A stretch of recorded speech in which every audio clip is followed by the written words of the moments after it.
அதனால வரப்போற இடைத்தேர்தல்ல உங்க வீட்டுல இருக்கிற ஒருத்தரை உங்கள ஒருத்தரை தான் வேட்பாளரா நிக்க வைக்க போறோம்.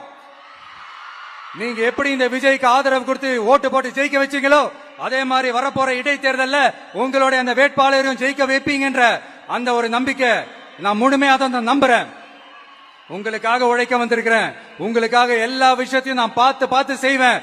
ஊழல் இல்லாத லஞ்சம் இல்லாத ஒரு ஆட்சியை நான் கொடுப்பேன். I understand. ஒரே நாள் அது நடக்காததான், மேஜிக் இல்ல. பட் ஒரு நாள் அதை நான் நடக்க வைப்பேன். எனக்கு இப்ப வேற எந்த வேலையும் இல்ல உங்களுக்காக உழைக்கிறத தவிர. என் கடன் இனி என் மக்களுக்கு பணி செய்து கிடைப்பதே. மீண்டும் என்னை ஜெயிக்க வச்ச தமிழக மக்களுக்கும் திருச்சி கிழக்கு தொகுதி மக்களுக்கும் மீண்டும் என்னுடைய நன்றியை தெரிவிச்சுக்கிட்டு கான்பிடண்டா இருங்க. நல்லதே நடக்கும். வெற்றி நிச்சயம்.